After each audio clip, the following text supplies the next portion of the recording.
Welcome dear students. तो आपकी BSc second year के लिए पहले हम बात कर लेते हैं बीएससी सेकेंड ईयर के लिए, जो कि है इसमें है 3 पेपर हैं आपके। पहला है आपका थर्मोडायनेमिक्स का। सेकंड जो पेपर है आपका वो है इसमें मैथमेटिकल फिजिक्स का। और जो थर्ड पेपर है इसमें वो है आपका इलेक्ट्रॉनिक्स का, जो कि तीनों पहले की तरह ही हैं आपके 50 मार्क्स के इस तरह से। और फोर्थ आपका जो है होगा इसमें प्रैक्टिकल, वो भी कितने मार्क्स का है, 50 मार्क्स का। इस तरह से टोटल जो फिजिक्स है आपकी 200 मार्क्स की होगी। इस तरह से ये रहेगा। सबसे पहले हम जो पेपर करेंगे यहाँ पर वो कौन सा करेंगे, यहाँ पर मैथमेटिकल फिजिक्स को। कौन से को? मैथमेटिकल फिजिक्स के लिए। तो मैथमेटिकल फिजिक्स के लिए हम स्टार्ट करते हैं, मतलब फिजिक्स जो कि जनरली जो यूज होती है, या ये कहें कि जो मैथ है वो जनरली यूज होगी फिजिक्स में, वो मैथ्स हम इसमें पूरी की पूरी पढ़ेंगे। तो मैथमेटिकल फिजिक्स की जो यूनिट फर्स्ट उसका नाम है वक्र रेखीय निर्देश तंत्र। इसमें हम जनरली क्या पढ़ेंगे इसके बारे में हम डिस्कस कर लेते हैं थोड़ा सा।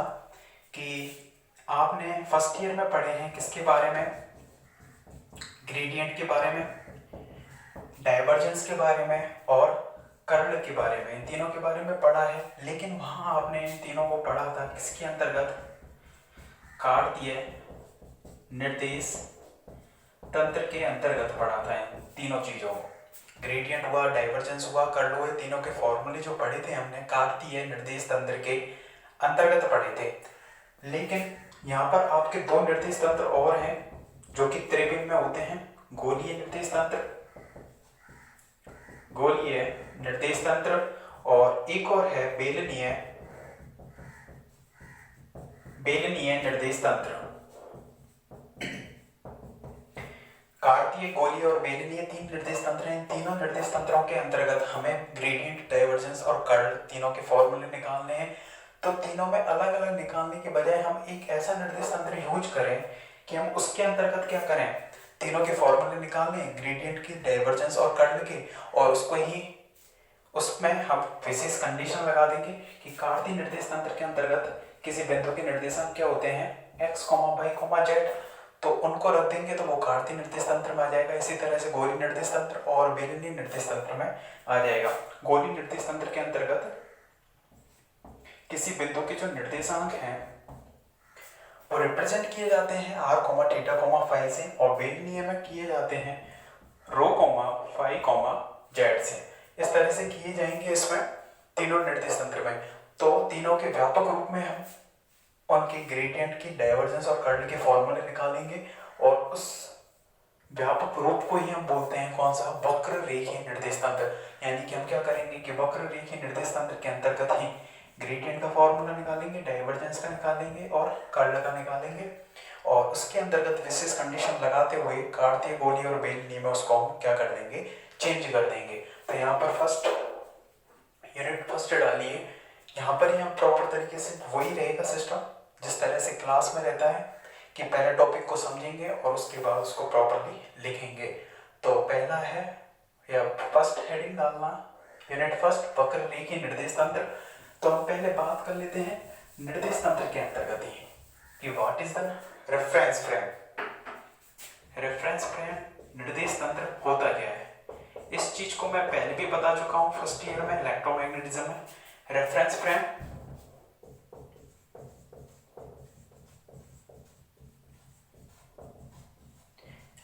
फ्रेम तो किसको बोलते हैं? रेफरेंस फ्रेम किसे कहेंगे? रेफरेंस फ्रेम निर्देश तंत्र।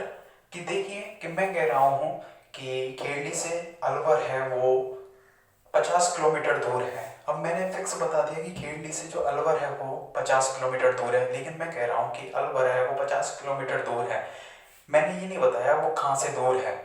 तो हम किसी ना किसी चीज़ के सापेक्ष उसके डिस्टेंस बता रहे हैं। जैसे कि हम कह रहे हैं कि खेड़ली से जो भरतपुर है वो 70 किलोमीटर दूर है, तो वो हम फिक्स बता रहे हैं, किसी ना किसी चीज़ के सापेक्ष बता रहे हैं। इसी तरह से क्या होगा, कोई भी पार्टिकल है, अब ये बैठा हुआ है यहाँ पर, तो इसकी हमें स्थिति को बताना है कि इसकी स्थिति क्या है, तो हम इसकी स्थिति को किसी ना किसी के सापेक्ष ही बताएंगे। यहाँ पर इसकी स्थिति को किसी ना किसी के सापेक्ष ही बताएंगे, तो वही क्या कहलाएगा, निर्देश तंत्र।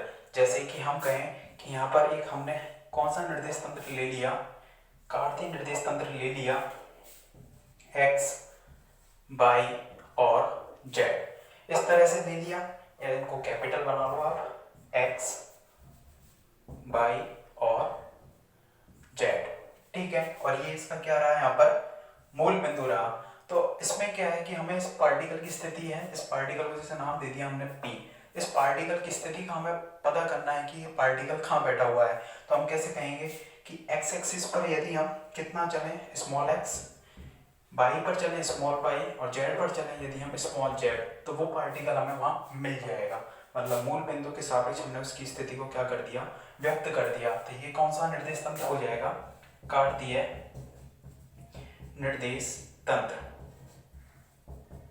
इसी तरीके से अगर कोई भी पार्टिकल किसी गोले की सरफेस पर बैठा हुआ है, गोला है एक तरह से ये, इस गोले की सरफेस पर कहीं पर बैठा हुआ है, उस पार्टिकल की हमें स्थिति को पहचान करनी है। ये वृत्त नहीं है, गोला है, तो इसको हम इस तरह से दिखा सकते हैं थोड़ा, जिससे कि हमें ये 3D लगे। यहाँ पे इसके निर्देश अक्ष है वो बना दिए, जैसे कि यहाँ x,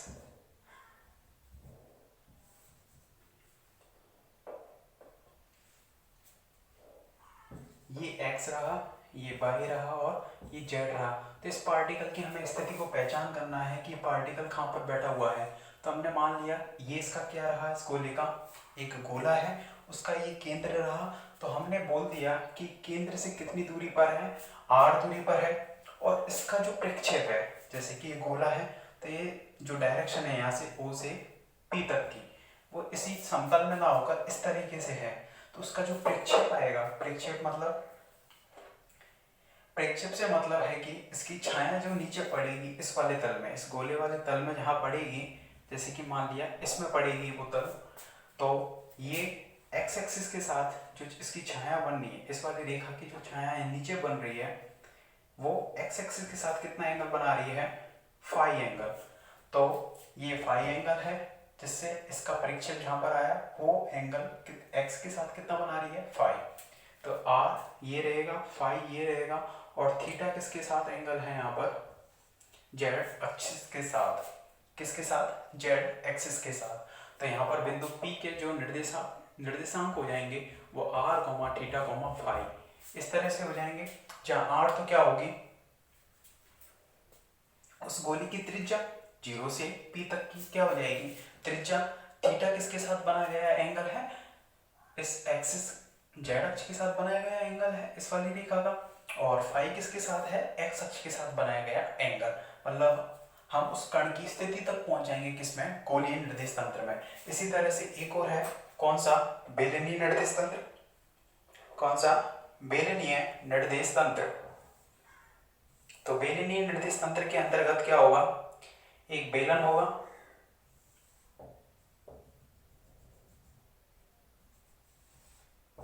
डार्क ही कर लेते हैं,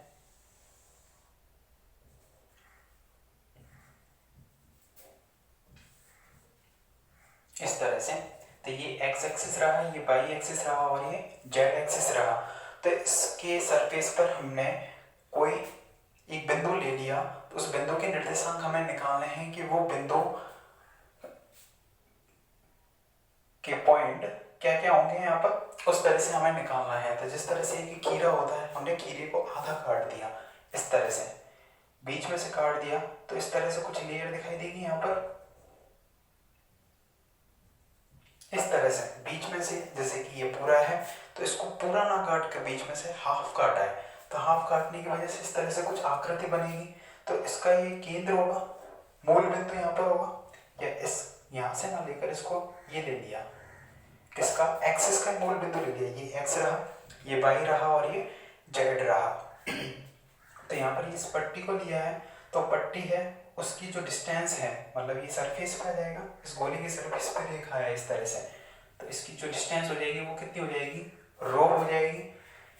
ये भी यहाँ पर इस तरह से इसको आगे बढ़ाएं तो ये रो डायरेक्शन हो जाएगी, और इसका इसके साथ एक्सिस, एक्स अक्ष के साथ बनाया गया एंगल पहले भी फाई था और यहाँ पर भी कितना है, फाई है, तो रो ये फाई और जेड, जेड क्या है यहाँ पर, स्मॉल जेड, ये ध्यान रखना, जेड एक्सिस पर ये दूरी है स्मॉल जेड, तो रो फाई जेड के द्वारा किसी बिंदु के निर्देशांक यहाँ पर लिखे जाएंगे। जैसे कि ये बिंदु ले लिया या कोई सा भी बिंदु हमने ले लिया, ये वाला बिंदु इसकी सरफेस पर ही है कहीं ना कहीं, क्योंकि 3D में सोचने की कोशिश करना है इसको 3D में, तो ये किस पर होगा, इसके सरफेस पर। तो इसमें किसी बिंदु के जो निर्देशांक हैं वो कितने हो जाएंगे, rho comma phi comma Z, जहाँ रो क्या है, रो क्या है यहाँ पर पूरा डीपली पढ़ेंगे इसको आगे हम, बेलन की त्रिज्या, रेडियस ऑफ सिलेंडर, और फाई किसके साथ एंगल है, एक्स अक्ष के साथ बनाया गया एंगल है ये, और जेड क्या है उस बेलन की ऊंचाई, स्मॉल जेड क्या है इसमें, बेलन की ऊंचाई। तो इसलिए किसी बिंदु के निर्देशांक इसमें किससे लिखे जाएंगे, rho comma phi comma z से, इसमें r comma theta comma phi से, और इसमें x comma y comma z से, इस तरह से लिखे जाएंगे इसमें, ठीक है। तो first of all unit first डालकर उसमें नाम लिख देना, वक्ररेखी निर्देश तंत्र, अगर इसको भी इंग्लिश में लिखना चाहो तो लिख सकते हो, कर्व लीनियर रेफरेंस फ्रेम,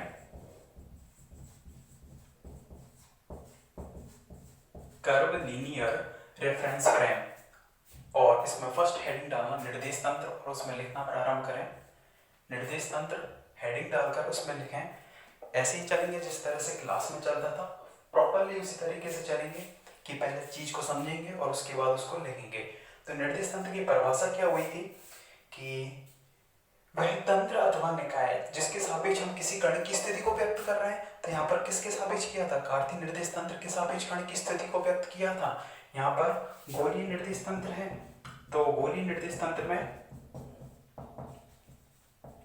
कण की स्थिति को हमने व्यक्त करके दिखा दिया, जो कि क्या होगा, r comma theta comma phi. इसी तरह से ये कौन सा निर्देश तंत्र है, नीचे लिख देता हूं,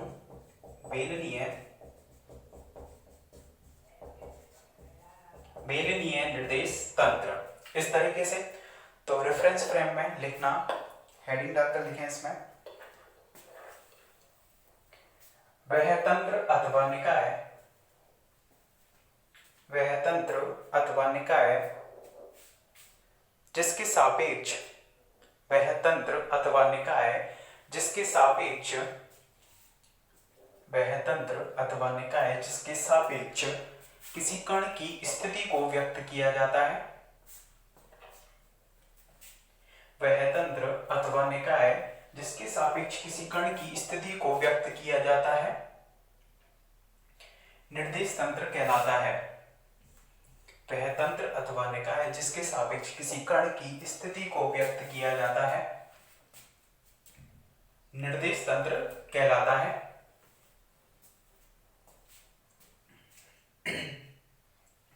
इसमें फर्स्ट एग्जांपल में डाल देना कार्तीय निर्देश तंत्र, फर्स्ट पॉइंट डालकर एग्जांपल में लिख देना कौन सा, कार्तीय निर्देश तंत्र, और कार्तीय निर्देश तंत्र के अंतर्गत इस वाले चित्र को बनाएं, इस वाले को बनाएं।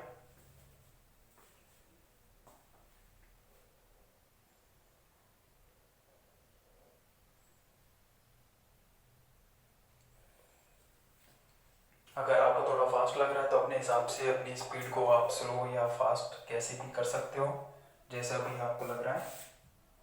अगर फास्ट लग रहा है तो स्लो कर सकते हो, स्लो है तो फास्ट कर सकते हो।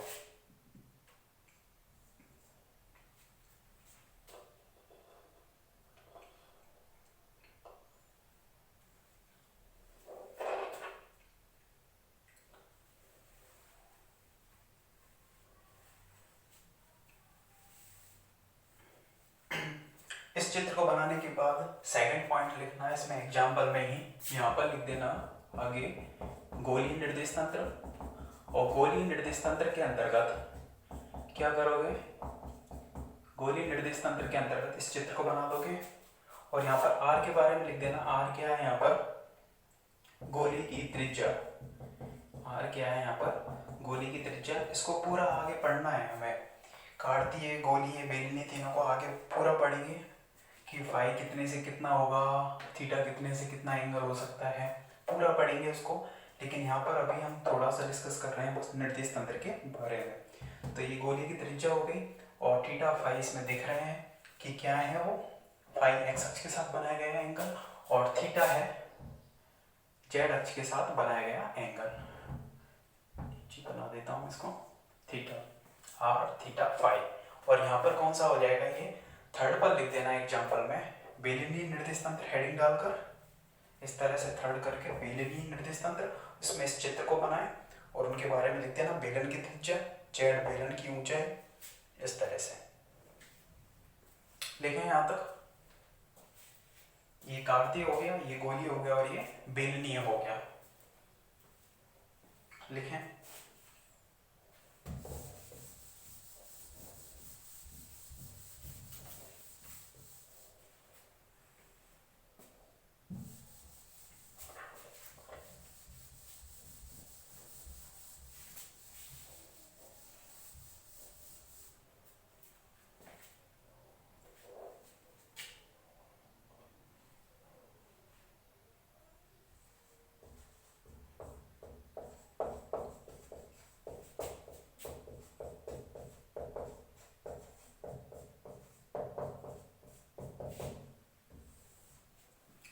इस चित्र को बनाना गोलीय निर्देश तंत्र में, फिर इसको बेलनी निर्देश तंत्र में और पूरा लिखें। और इसके बाद फिर हेडिंग डाल देना कौन सी, वक्र रेखीय निर्देश तंत्र, जो कि हमारी यूनिट का ही नाम है।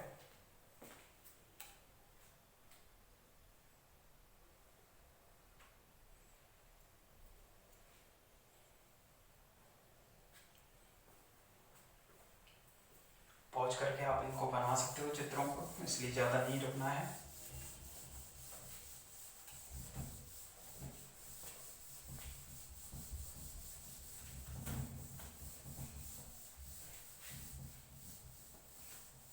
इसके बाद हेडिंग डालनी है वक्र रेखीय निर्देश तंत्र कर्व लीनियर रेफरेंस फ्रेम, यानी कि नाम से पता चल रहा है वक्र रेखीय मतलब वक्र भी होंगे और रेखाएं भी होंगी।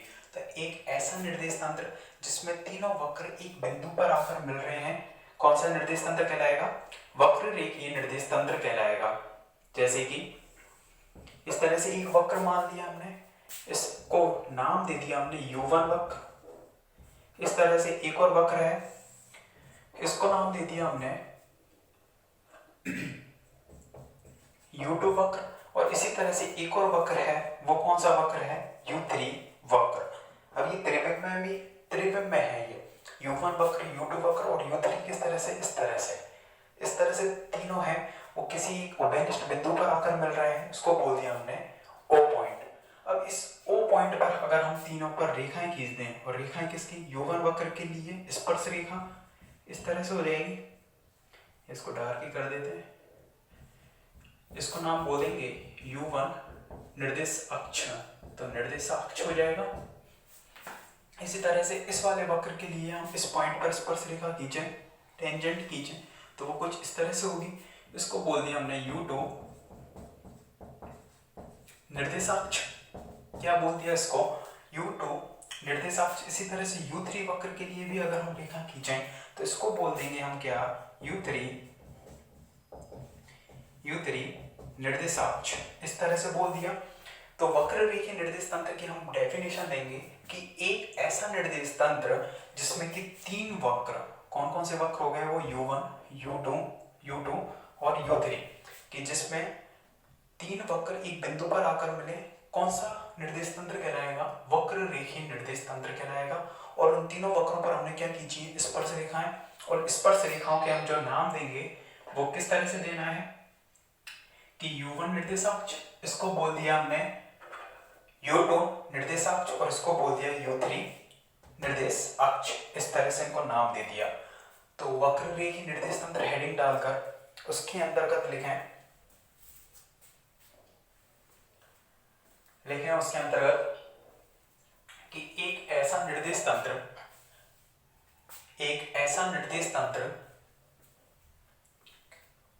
जिसमें तीन वक्र परस्पर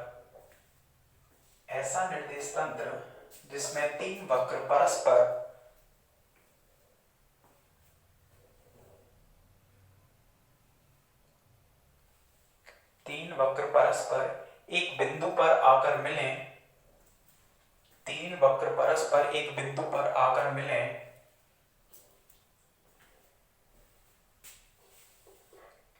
वक्र रेखीय निर्देश तंत्र कहलाता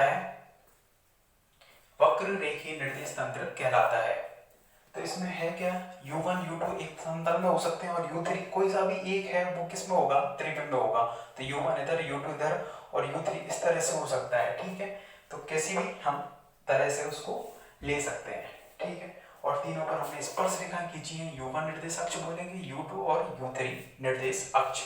अब परिभाषा लिखने के बाद इस चित्र को बना लेना और नीचे लिख देना वक्र रेखीय निर्देश तंत्र। क्या लिख दोगे, वक्र रेखीय निर्देश तंत्र। और इसके बाद नेक्स्ट हेडिंग डाल देना, इसी में लगा देना आगे लांबिक वक्र रेखीय निर्देश तंत्र। क्या लिख दोगे इसमें, लांबिक वक्र रेखीय निर्देश तंत्र।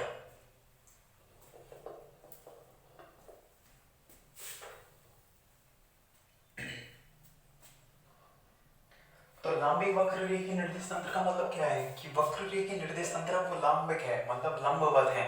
तो मतलब कहने का तात्पर्य क्या हुआ कि अगर इस उभयनिष्ठ बिंदु पर हम स्पर्श रेखाएं खींचें, ये तीनों स्पर्श रेखाएं खींची, ये ऐसे हो सकती हैं, तो तीनों अगर एक दूसरे पर कैसी हो जाएं, लंबवत हो जाएं, उस उभयनिष्ठ बिंदु पर हम क्या खींच रहे हैं, स्पर्श रेखाएं, और वो स्पर्श रेखाएं एक दूसरे पर क्या हो जाएं, लंबवत हो जाएं, तो उसी को हम नाम दे देंगे लांबिक वक्र रेखीय निर्देश तंत्र। तो चित्र को बनाने के बाद हेडिंग डालना लांबिक वक्र रेखीय निर्देश तंत्र और इसमें लिखें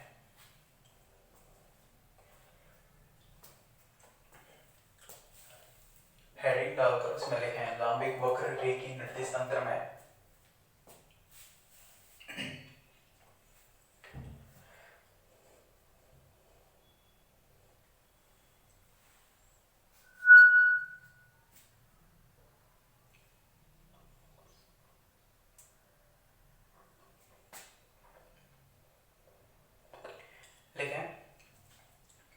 कि इस तरह से लिखना कि ऐसा वक्र रेखीय निर्देश तंत्र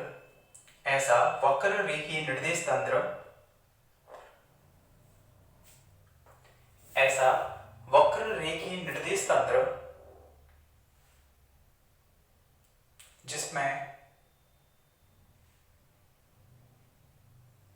तीनों वक्रों के उभयनिष्ठ बिंदु पर खींची गई स्पर्श रेखाएं लंबवत हों, ऐसा वक्र रेखीय निर्देश तंत्र जिसमें तीनों वक्रों पर खींची गई स्पर्श रेखाएं, तीनों वक्रों के उभयनिष्ठ बिंदु पर खींची गई स्पर्श रेखाएं परस्पर लंबवत हों,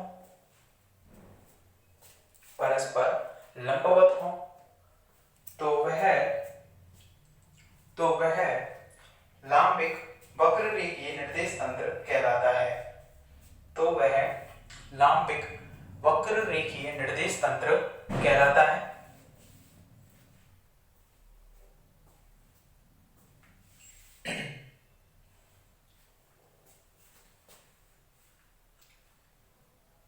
लांबिक वक्र रेखीय निर्देश तंत्र मतलब क्या रहा कि एक उभयनिष्ठ बिंदु था तीनों वक्रों का, इस पर यदि हम स्पर्श रेखाएं खींच रहे हैं वो एक दूसरे पर कैसी हो जाए, लंबवत, तो उसको हम नाम दे देंगे लांबिक वक्र रेखीय निर्देश तंत्र। तो लांबिक वक्र रेखीय निर्देश तंत्र के अंतर्गत किसी भी कण की जो स्थिति है हम किससे रिप्रेजेंट कर रहे हैं उसको U1, U2 और U3 से। किससे, U1, U2 और U3 से। जैसे कि कार्तीय में हम कर रहे थे x, y, z से, गोलीय में कर रहे थे r, थीटा, फाई से, और बेलनीय में कर रहे थे रो, फाई, जेड से।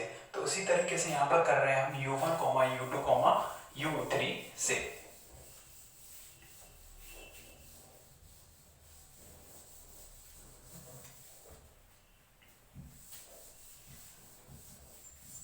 u1, u2, u3 से कर रहे हैं यहाँ पर। इसके बाद हेडिंग डालना लांबिक वक्र रेखीय, लांबिक वक्र रेखीय निर्देश तंत्र के अंतर्गत, लांबिक वक्र रेखीय निर्देश तंत्र के अंतर्गत कण की स्थिति सदिश, या कण का स्थिति सदिश, कुछ भी लिख सकते हो। ये हेडिंग डाला। इसके बाद लांबिक वक्र रेखीय निर्देश तंत्र के अंतर्गत कण का स्थिति सदिश, कण का स्थिति सदिश लिखें इस हेडिंग को।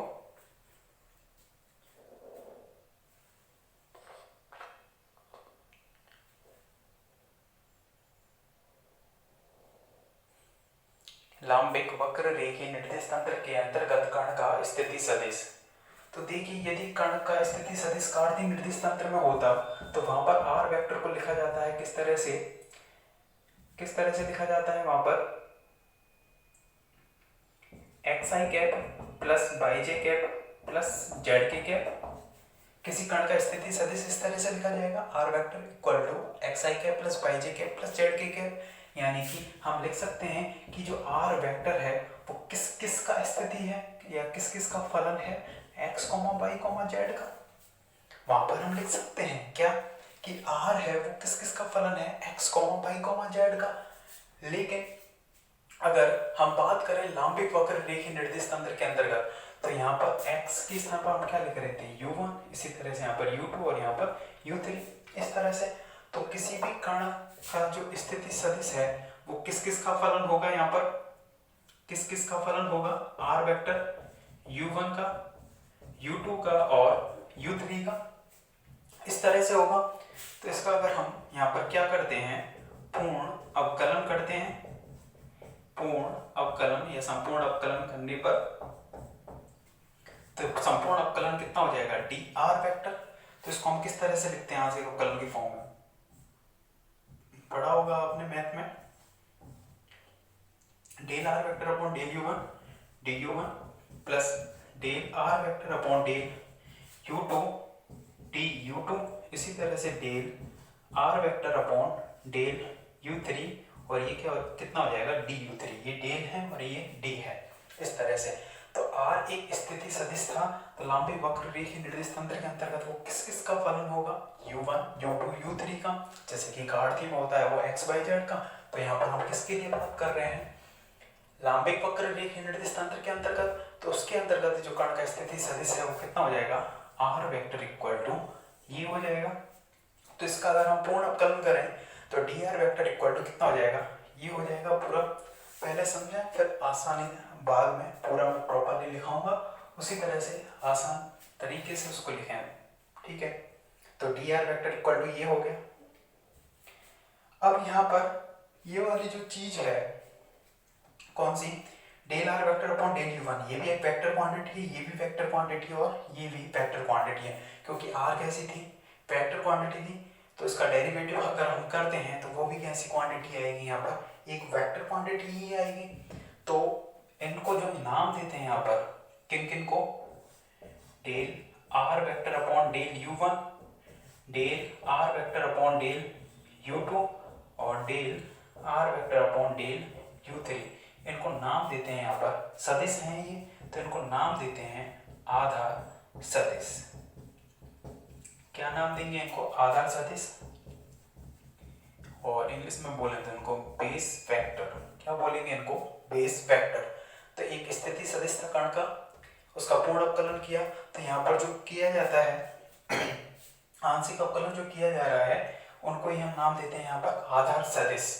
क्या, आधार सदिश। और यदि इनका हम परिमाण के लिए बात करें, del r vector upon del u1, इसका परिमाण del r vector upon del u2 इसका परिमाण और del r vector upon del u3 इसका परिमाण। अगर हम इन तीनों के लिए बात करें तो आधार सदिश का जो परिमाण है उसी को नाम देते हैं यहाँ पर हम स्केल गुणक। स्केल गुणक या गुणांक भी लिख सकते हो, स्केल गुणक, ठीक है। आधार सदिश और इसको बोलते हैं स्केल गुणक या फिर आधार गुणक भी बोल सकते हैं, स्केल गुणक या फिर आधार गुणक, इस तरह से इनको नाम दिया जाता है। तो ये है यहाँ पर आधार सदिश। इनको ये वेक्टर है तो इसको बेस वेक्टर होने की वजह से इसको नाम बोल देते हैं। जैसे कि b1 है, इसको बोल दिया del r vector upon del u1। b2 मान लिए इनको कि इसको b1 से रिप्रेजेंट कर देते हैं, इसको b2 से रिप्रेजेंट कर देते हैं और इसको b3 से।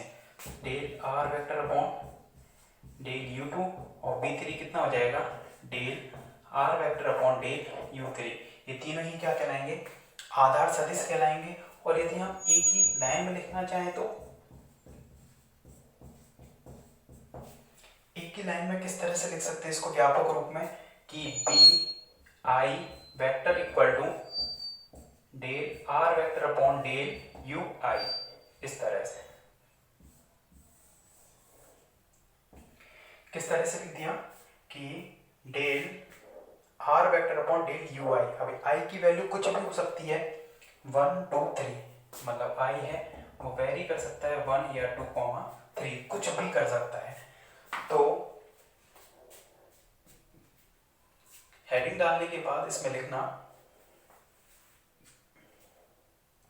हेडिंग डाल दी उसके बाद लिखना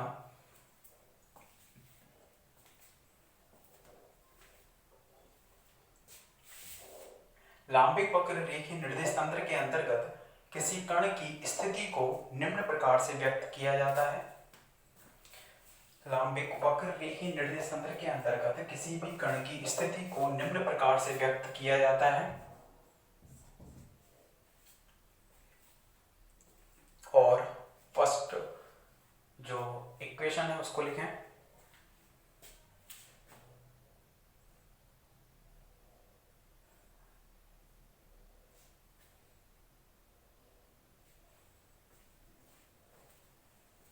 लांबिक वक्र रेखीय निर्देश तंत्र के अंतर्गत कण की स्थिति को निम्न प्रकार से व्यक्त किया जाता है। और इसे लिखें r vector equal to u1, u2, u3, equation number 1।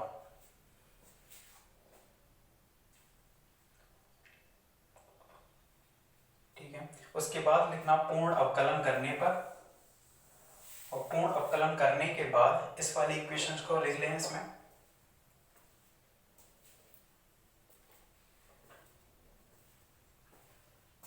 Are vector लिखा, इसके बाद पूर्ण अवकलन करने पर d r vector equal to, इसको लिख लें।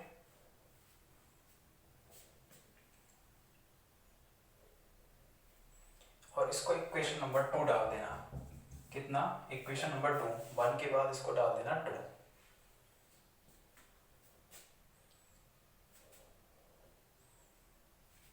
और उसके बाद लिखना जहां जहां माना b1 वेक्टर इक्वल टू इतना मान लिया, b2 वेक्टर इक्वल टू इतना मान लिया, b3 वेक्टर इक्वल टू इतना मान लिया, और इन तीनों को कंबाइन करके एक समीकरण दे देना 3, इसको 1 इसको 2, और उसके बाद लिखना जहां माना b1 b2 और b3 तीनों वेक्टर क्वांटिटी हैं तो इस पर हम वेक्टर लगा सकते हैं। ठीक है, b1 वेक्टर, b2 वेक्टर और b3 वेक्टर, इक्वेशन नंबर 3 लिख देना। और इसको व्यापक रूप में मतलब सम्मिलित रूप में इन तीनों को हमने लिख दिया, b i vector equal to del r vector upon del u i, मतलब यू आई के सापेक्ष आंशिक अवकलन हो रहा है आर वेक्टर का, जिसको हम नाम दे रहे हैं आधार सदिश।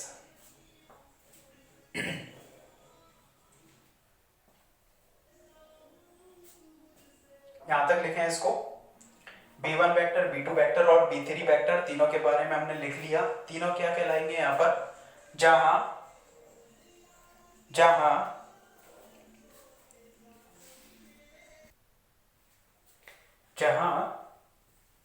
b1 वेक्टर, b2 वेक्टर तथा b3 वेक्टर, इसके यहां तक लिखने के बाद पूरा, इसके बाद लाइन लिखना जहां b1 वेक्टर, b2 वेक्टर तथा b3 वेक्टर आधार सदिश कहलाते हैं। ये वाला आधार सदिश कहलाते हैं, जहां B1 vector, B2 vector, B3 vector क्या कहलाएंगे यहाँ पर? B1 वेक्टर, B2 वेक्टर और B3 वेक्टर क्या कहलाएंगे? आधार सदिश कहलाएंगे। पहला समीकरण ये दूसरा, उसके बाद इसको लिखना था और उसके बाद लाइन लिखनी है। B1 vector, B2 vector, B3 vector क्या कहलाएंगे यहाँ पर? आधार सदिश। और आधार सदिश को अंडरलाइन कर देना और इंग्लिश में लिखना चाहो तो बेस वेक्टर, इसको भी लिख लेना। और इसके बाद आगे देखेंगे हम नेक्स्ट लेक्चर में। Thank you.